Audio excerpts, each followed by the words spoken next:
Hola, buenas tardes o buenos días o buenas noches. Me llamo Ana y soy neuropsicóloga y trabajo con personas afectadas por daño cerebral adquirido, principalmente en la población que trato.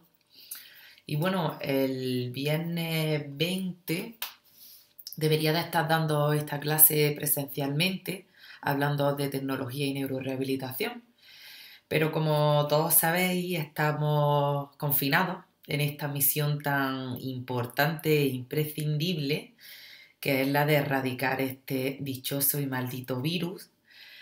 Así que nada, eh, he adaptado o he intentado adaptar el material. Lo he intentado hacer pues de la manera más que os sea lo más ameno y más comprensible posible. Os dejo por aquí mi email para que estemos constantemente en contacto. Y bueno, os dejaré también la bibliografía utilizada y un artículo donde podréis sacar la información necesaria para la respuesta de la pregunta de evaluación que os haré respecto a esta sesión. No os preocupéis, es una preguntilla banal y rápida para cerciorarnos de que habéis visto o visualizado la clase y habéis leído el material. Y bueno, con esto comenzamos. Bueno, antes de comenzar me gustaría deciros que la verdad que es una pena que no haya podido dar esta clase de manera presencial, porque creo que de la manera que mejor nos podemos nutrir es mediante el diálogo y no el monólogo que yo os voy a dar aquí. Pero bueno, hay que adaptarse a las circunstancias y hay que seguir. Como yo iniciaría esta clase sería haciendo el siguiente planteamiento, que es qué tecnologías conocéis que se utilicen en el ámbito de la neurorehabilitación. Yo os pediría que pensarais unos segundos sobre las tecnologías que tenéis presentes, que se utilizan en la actualidad en el ámbito de la neurorehabilitación, puesto que es un tema que está muy vigente y, por llamarlo de alguna manera, también de moda. Seguro que cuando he hecho esta pregunta, a alguno de vosotros os ha venido en mente las técnicas no invasivas de estimulación, las NIPS, por sus siglas en inglés. Y en concreto estoy segura que la mayoría de vosotros, o si no alguno de vosotras, habéis escuchado hablar de la TDCS, de la estimulación transcraneal directa por corriente continua, ya que, como decía previamente, se escucha bastante en este ámbito y está bastante de moda, no solo en el ámbito de la investigación dentro de la neurorehabilitación, sino también en el ámbito más aplicado de la clínica. Pues bien, voy a seguir el siguiente guión en esta presentación. Voy a hablar un poquitito de la historia. También os voy a hablar de la plasticidad y de los circuitos corticales, de los efectos de la TDCS en los procesos cognitivos y, por supuesto, de la TDCS y la neurorehabilitación.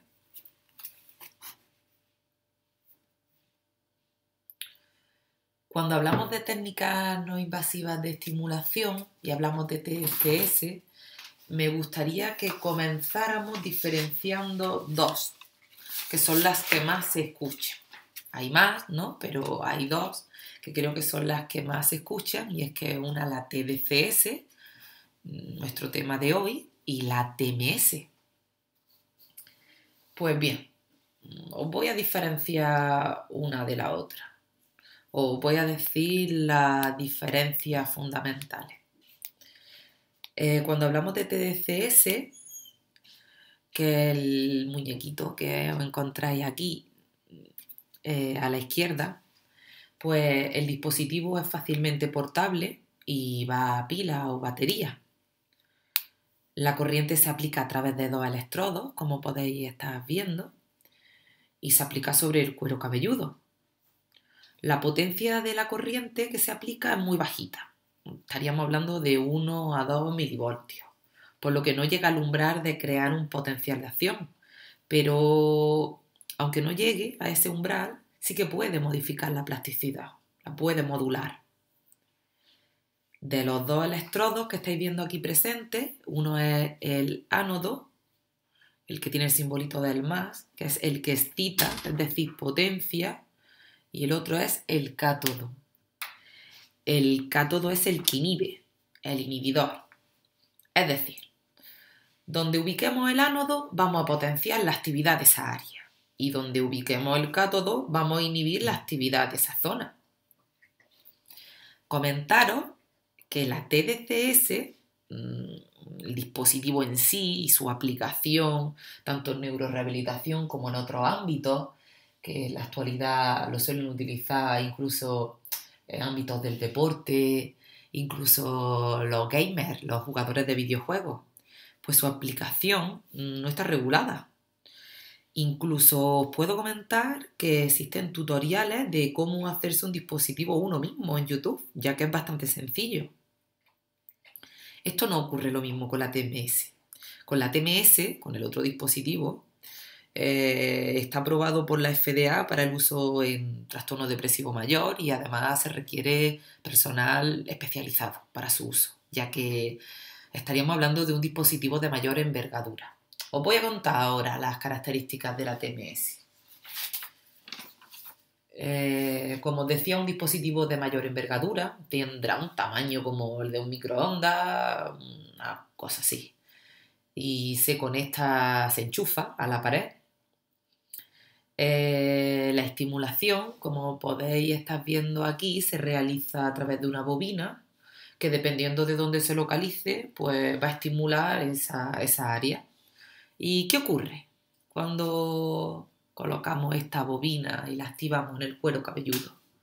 Pues que la TMS sí que aplica una corriente por encima del umbral que es necesario para que se produzca potencial de acción, es decir, que activa la neurona. Es por esto que si colocamos la bobina encima de, por ejemplo, la corteza motora, se produce movimiento. Podríamos encontrar movimiento de un brazo, de una pierna. Si ponéis algún vídeo en YouTube de la TMS, vais a ver que produce movimiento. Claramente dependiendo de dónde se localice la bobina. Y como decía con anterioridad, solo se puede aplicar, lo puede aplicar personal sanitario especializado. Ya que en esta clase nos estamos centrando en la estimulación transcraneal por corriente continua, es decir, la TDCS, por su sigla en inglés, os dejo aquí el resumencillo de las características, que las repito rápidamente. Aplica corriente continua a muy baja potencia, 1 o 2 milivoltios, que podemos controlar con el dispositivo, no llega a causar el potencial de acción, dispone de dos electrodos, el ánodo y el cátodo, uno excita y otro inhibe, y el dispositivo es muy pequeño, es portátil, portable y mientras que no esté regulado, al menos por ahora no lo está, su uso pues no requiere de personal especializado. A decir en todo esto, en los últimos congresos de neurorehabilitación y neurociencia aplicada, sí que se empieza a establecer que sería necesario pues, definir protocolos, ¿no? Pero por el momento, cabe decir que en la actualidad, por el momento no se requiere de mayor especialización. El dispositivo, para que os hagáis una idea, es este que os muestro por aquí. Se puede controlar, o en la mayoría de ellos, se puede controlar el voltaje. La mayoría de los estudios utilizan 1,5 milivoltios, pero se puede llegar a utilizar hasta 2. Sí que se han encontrado diferencias de a mayor voltaje, mayor eficacia o mayor perdurabilidad de los resultados, pero estamos todavía a un nivel muy incipiente en la investigación.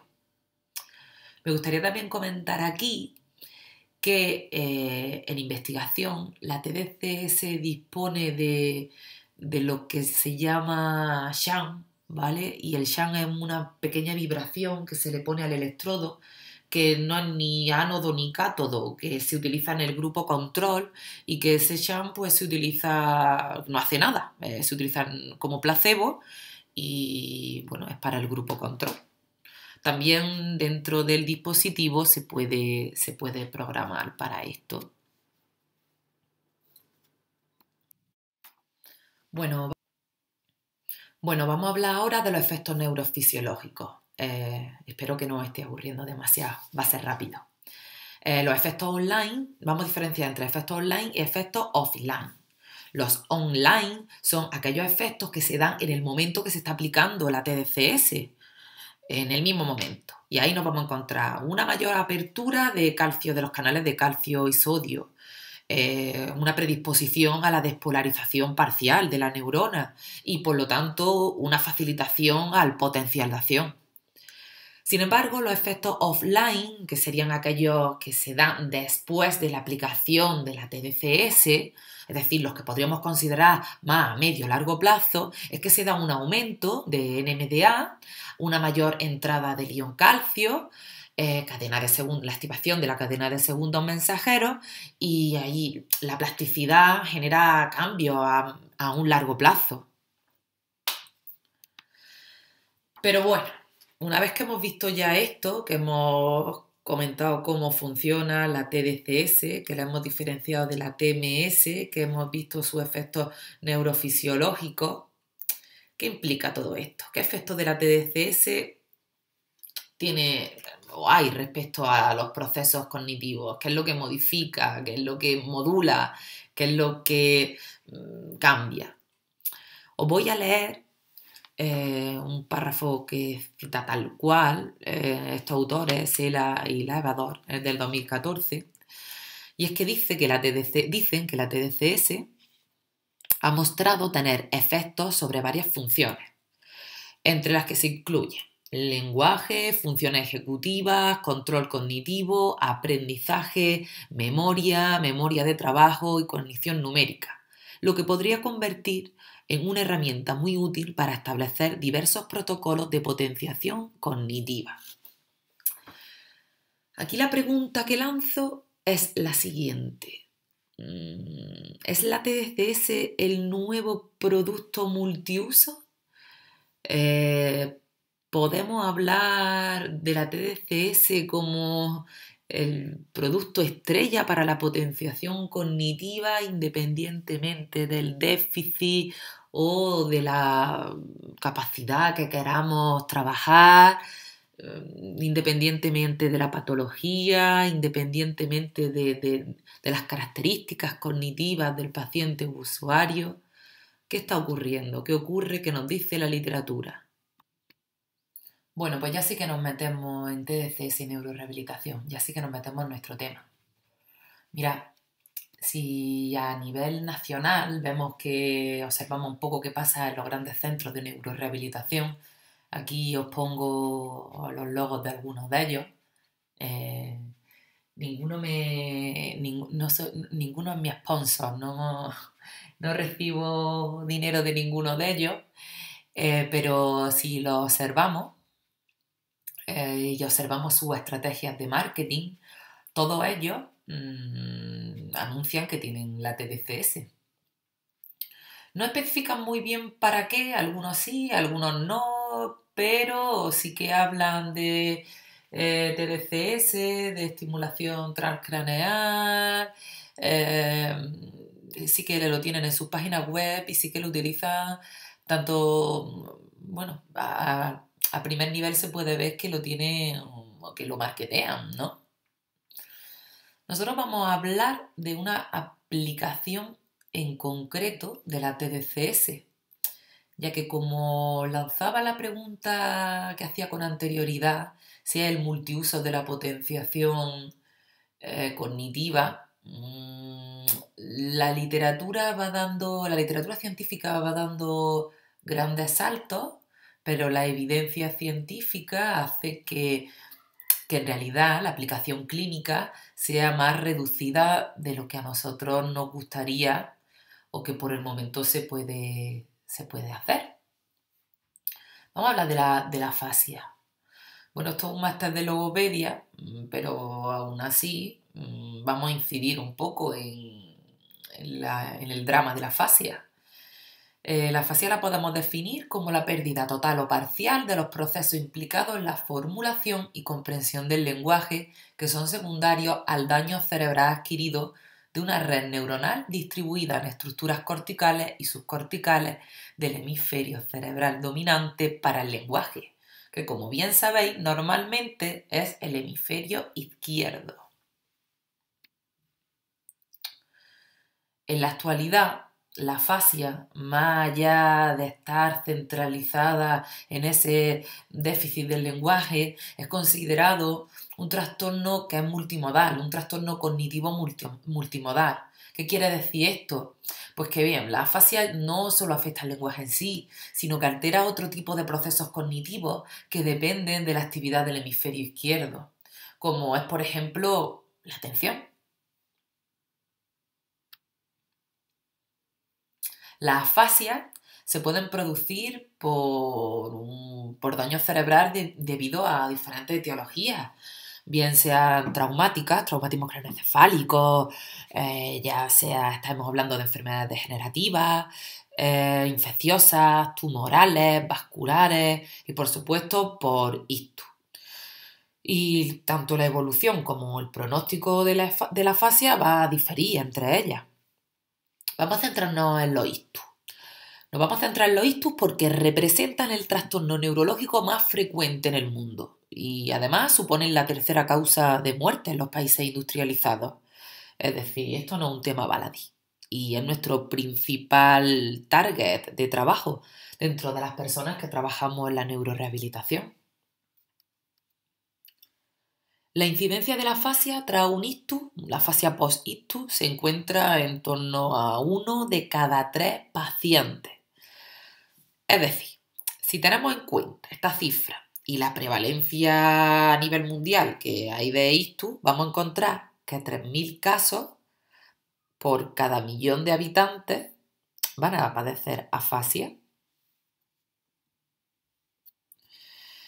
Pero vale, aquí todos estamos familiarizados con la afasia, daño cerebral sobrevenido, normalmente localizado en el hemisferio izquierdo. Hablamos de que es una afectación multimodal a nivel cognitivo, ya que no solo afecta al lenguaje. Pero, ¿qué ocurre? ¿Qué supone para una persona que tiene afasia? ¿Qué ocurre al nivel más humano? Bueno, pues estaríamos hablando de que la afasia es una de las secuelas más limitantes tras el accidente cerebrovascular. Incluso en las formas más leves o moderadas, es una de las secuelas más limitantes. Esto nos damos cuenta cuando trabajamos en la clínica. Y es que lo primero que quieren los pacientes y sus familiares es trabajar la afasia, puesto que le limita en todos los ámbitos de su vida. La repercusión que tiene la afasia afecta a aspectos muy vitales, muy cruciales en la vida, como es la capacidad de mantener las relaciones sociales, las relaciones personales, el trabajo, el participar en cualquier tipo de actividad social. Por lo tanto, son unas secuelas nefastas. Esto hace, si cualquier secuela del daño cerebral hay que tratarla, es cierto que la afasia se trata de una de las secuelas más devastadoras, puesto que es una de las que más incide en todos los ámbitos vitales de la persona. Pero, ¿por qué la afasia? ¿Por qué hablamos de TDCS, que es el gran potenciador cognitivo y hemos visto que podemos trabajar cualquier ámbito de la cognición, área cognitiva con la TDCS? ¿Por qué nos centramos en la afasia? Pues bueno, mirad, como bien sabéis, vosotros que me imagino que en vuestra gran mayoría sois logopedas, la afasia está muy localizada. La topografía de la afasia está muy localizada. Y es que se presenta muy frecuentemente tras lesiones que afectan al hemisferio izquierdo. Estaríamos hablando que son muy pocas las excepciones. Hay literatura que habla del 2%, que ocurren en el hemisferio derecho y entonces se les va a llamar afasias cruzadas. Pero es muy difícil que a lo largo de nuestra vida profesional nos encontremos con afasias cruzadas.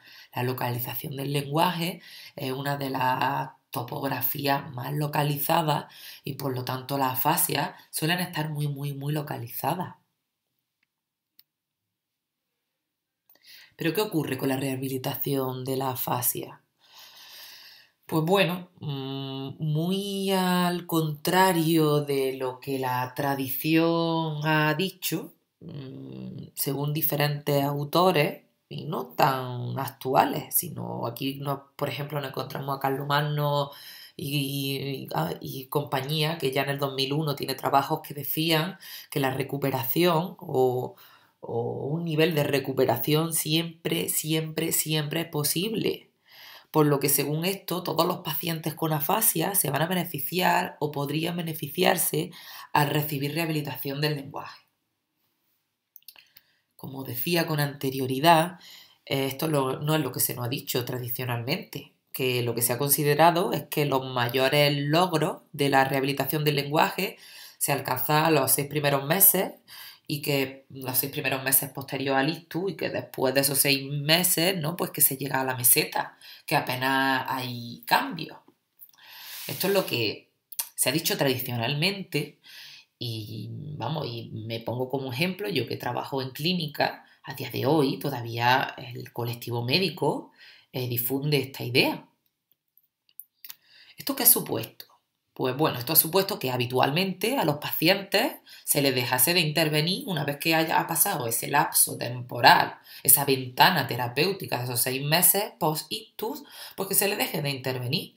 Y es que además, en el caso de que no se haya recibido intervención alguna, pues se le dejaba sin tratamiento, se le deja sin tratamiento directamente. Ya sabemos que los tratamientos, que la logopedia la cubre la seguridad social, pero en muchos casos, una vez que ha pasado esta ventana terapéutica de los 6 meses, pues si no se ha llegado, las listas de espera son muchísimo más amplias de todo eso, y si no se ha llegado a recibir tratamiento, pues a la persona se le deja sin tratamiento.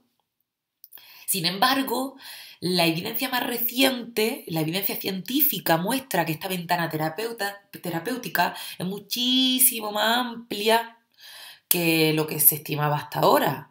Y de hecho que incluso pacientes con varios años de evolución pueden beneficiarse de la rehabilitación si es que esta es la adecuada.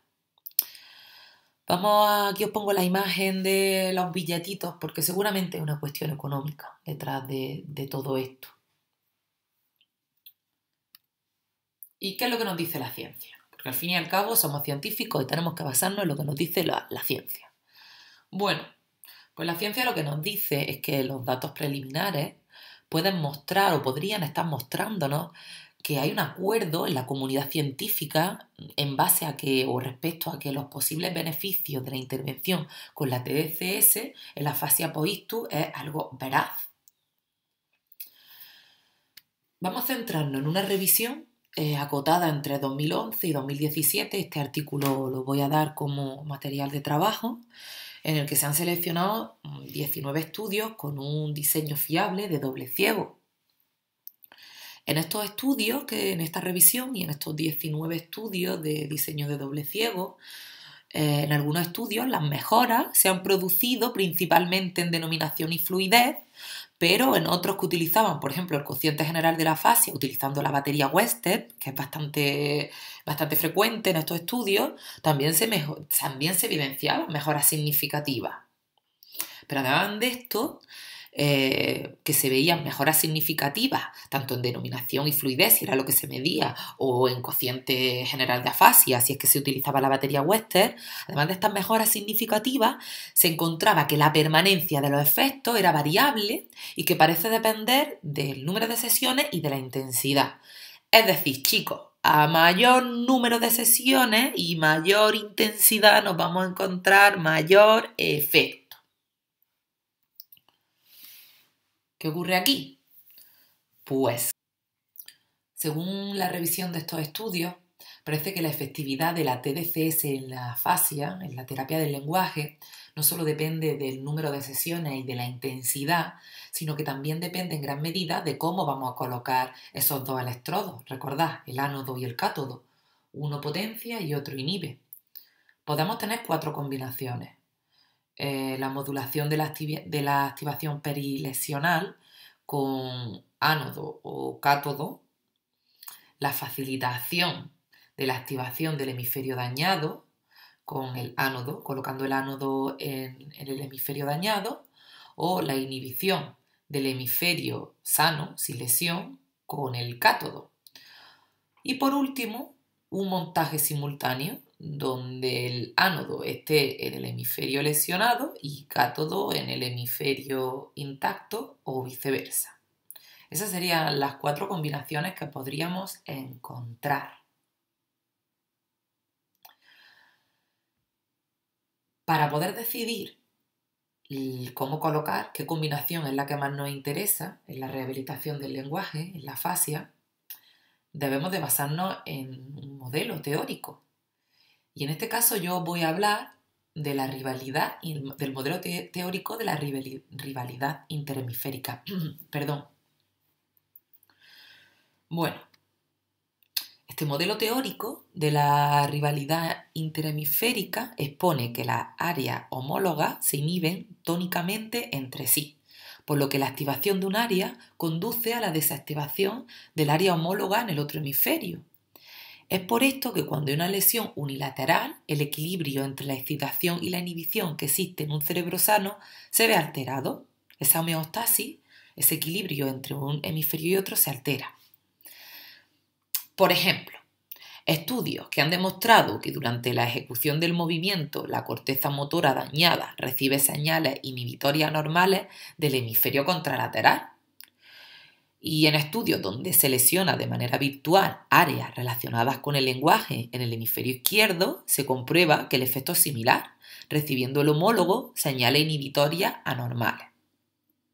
A ver, según esta hipótesis, deberíamos encontrar una mejor recuperación de las funciones alteradas al inhibir el hemisferio derecho y estimular el hemisferio izquierdo. Los resultados de las investigaciones confirman que esta colocación de electrodos genera mejoras significativas cuando se trata de afasia en fase crónica y debido a lesiones focales. Pero, ¿qué ocurre aquí? Entonces, vamos a elegir una colocación bicefálica, es decir, vamos a utilizar los dos electrodos, el ánodo que estimula y el cátodo que inhibe, y si tenemos una afasia, que lo normal es que nos encontremos la lesión focal en el hemisferio izquierdo, pondremos el ánodo en ese hemisferio izquierdo y el cátodo en el hemisferio derecho, y con esto, según el modelo de rivalidad interhemisférica, pues deberíamos de mejorar, ¿no? Esto es lo que acabamos de decir. ¿Pero qué ocurre? ¿Qué pasa? ¿Enchufamos el paciente a nuestros dos electrodos con esta combinación y la fase ya desaparece y ya está? ¿O cómo nos imaginamos esto? Pues bueno, como hemos dicho con anterioridad, lo primero que hay que tener en cuenta y hay que concienciar, es una de nuestras grandes labores, es que la ventana terapéutica para la rehabilitación del lenguaje, para la rehabilitación de la afasia, es mucho más amplia de lo que se ha creído hasta ahora. Tradicionalmente hablábamos de esos 6 meses y eso es erróneo. Quizás sea barato, pero es erróneo. Se ha demostrado que la frecuencia de 1 o 2 sesiones semanales no es efectiva. Esto es otra cuestión importante a resaltar. Nos encontramos que se da hasta los 6 meses, entendemos que la ventana terapéutica y la terapia se da hasta los 6 meses post-ictus. Después de los 6 meses se entiende que el paciente entra en meseta, pero es que no solo eso, es que las sesiones que se dan es 1 o 2 sesiones semanal y en el mejor de los casos de manera individual. Sin embargo, se ha demostrado que esta frecuencia no sirve. No hay una mejora significativa con esta frecuencia. Por lo tanto, habría que aumentar la intensidad para llegar a resultados mejores que realmente se pueda generalizar a la vida cotidiana del paciente y mejore así su calidad de vida. ¿Dónde está el kit de la cuestión, la llave de todo esto? Pues parece que la vinculación de terapia intensiva del lenguaje y la TDCS, la explicación con TDCS, parece que podemos encontrar la clave en esa terapia intensiva del lenguaje con aplicación de TDCS. Vale, vamos a centrarnos ahora en la terapia intensiva del lenguaje. Para hablar de terapia intensiva del lenguaje hay que remontarse a Taub y colaboradores en el 88, ya que esta gente pues desarrolla la terapia del movimiento inducido por restricción. Esta imagencita que os dejo por aquí podéis ver en qué se basa. Esta terapia de movimiento inducido por restricción es para el tratamiento de la hemiparesia, también súper frecuente en accidentes cerebrovasculares, cuando hablamos de ictus. Estos autores interpretan que el hecho de utilizar la extremidad parética era un proceso aprendido tras la lesión y que se podía eliminar mediante la creación de situaciones en las que se fomente a los pacientes utilizar de nuevo la extremidad que no se utiliza, la extremidad parética. Es decir, hablan de que es un proceso aprendido, que se deja de utilizar como tal por un proceso aprendido, pero que si, entre comillas, obligamos a volver a utilizar esa extremidad parética, pues podemos recuperar el movimiento. Y en esta terapia de movimiento inducido por restricción es lo que se basa la terapia de afasia inducida por restricción, que vamos a ver a continuación. La terapia de afasia inducida por restricción se basa en el trabajo de Taub y colaboradores, y es que sus autores, Pulver-Müller en el 2001 y Berthier, que es un neurólogo que lo tenemos aquí en Málaga, asumen que, al igual que ocurre con el movimiento, pues el no uso del lenguaje en los afásicos es aprendido. Así que establecen un paralelismo con la terapia de Taub y desarrollan la terapia de afasia inducida por restricción. A partir de ahora, CIAT, por su inicial en inglés. La CIAT se define como el conjunto de técnicas para la terapia del lenguaje que pone el énfasis en la práctica intensiva. Es decir, aquí lo que vamos a aumentar es la intensidad y que se basa por la restricción de otras formas de comunicación. La comunicación no verbal está restringida para que no se pueda sustituir la comunicación verbal. Es decir, lo que hacemos es obligar, entre comillas, a esa comunicación verbal. La CIAT en sí se basa en los juegos terapéuticos de Wittgenstein y lo que hace es que crea condiciones que mediante un juego de peticiones de cartas pues anima o fomenta que los participantes utilicen el lenguaje. Básicamente es como la imagen que os muestro aquí, los participantes se les reparte las cartas, no pueden ver qué cartas tienen cada uno de ellos y en base a las peticiones tienen que ir consiguiendo las cartas que ellos necesitan. ¿Vale? Un juego en el que se fomenta esa petición y esa comunicación de un lenguaje verbal, evitando el lenguaje no verbal en todo momento. En la actualidad existe un acuerdo en la comunidad científica sobre la eficacia de la CIA en la intervención de la afasia post-ictus. Es decir, se ha aceptado que es una metodología que es efectiva y es eficaz. De hecho, esta terapia mejora significativamente los resultados respecto a la terapia tradicional del lenguaje y hay un cuerpo creciente de evidencia científica que así lo demuestra. Os dejaré en la bibliografía diferentes artículos sobre este tema. ¿Qué ocurre en España? Bueno, pues en España se adapta la CIA con el nombre de Regia por sus siglas, que es Rehabilitación Grupal Intensiva de la Fascia. Su autoría es la del neurólogo Bertier, que es un neurólogo argentino afincado en Málaga.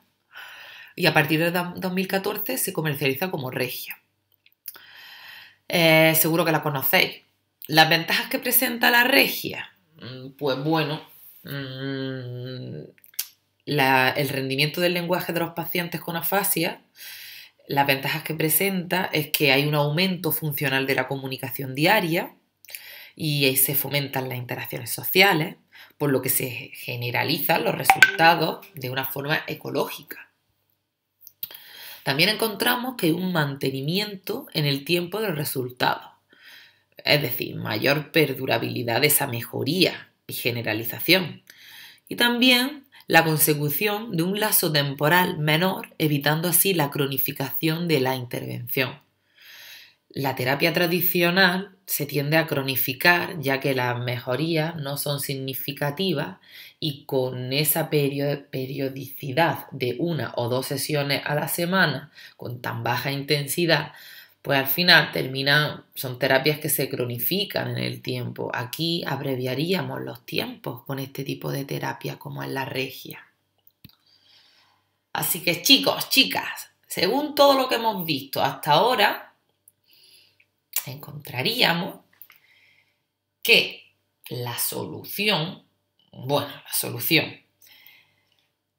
que la intervención más óptima según los avances tecnológicos y lo que demuestra el creciente cuerpo de evidencia científica es que la combinación de la terapia intensiva del lenguaje con la aplicación de TDCS con un montaje bicefálico basado en el modelo de la rivalidad interhemisférica sería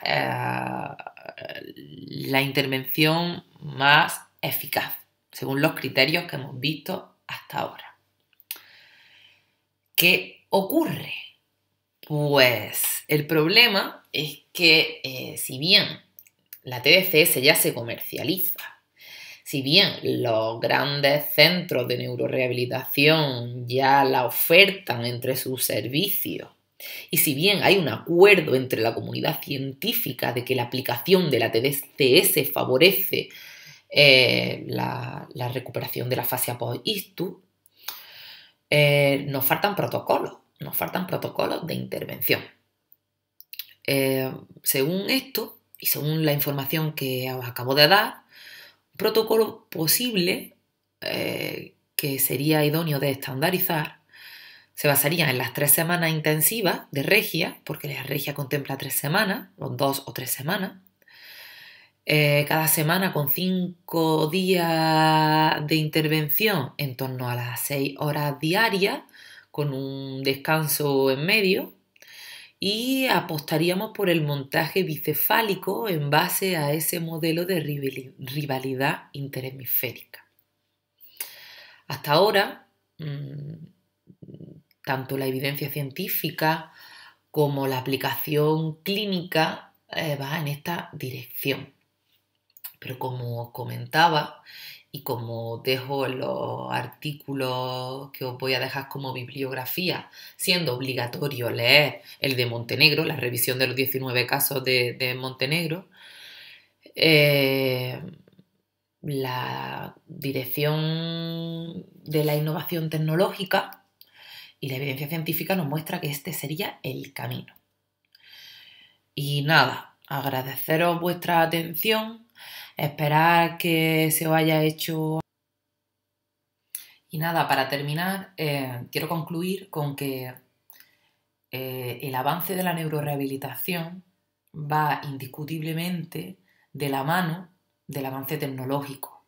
Por lo tanto, es un tema que no podemos dejarlo de lado ni del cual podemos apartarnos, ya que todo avance tecnológico en esta área supondrá mejorar la calidad de vida de nuestros pacientes y una recuperación más rápida, más eficaz y unos resultados más funcionales para nuestros pacientes.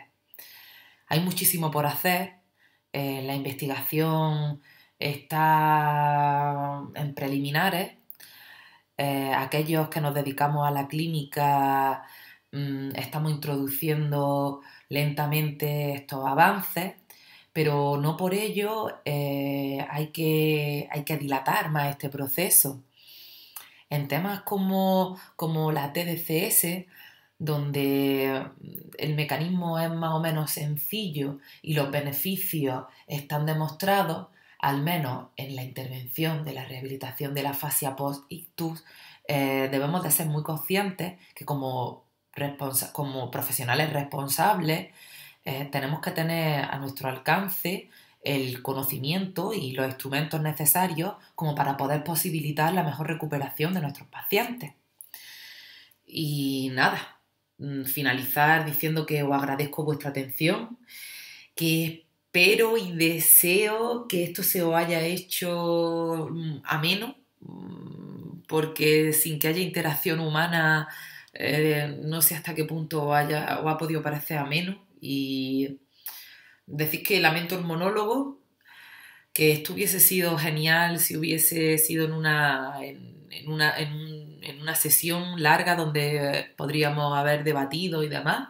Así que lamento en gran medida el monólogo, pero que estoy a vuestra disposición siempre, siempre, siempre en mi correo electrónico, que es ana.titos.garcia@gmail.com.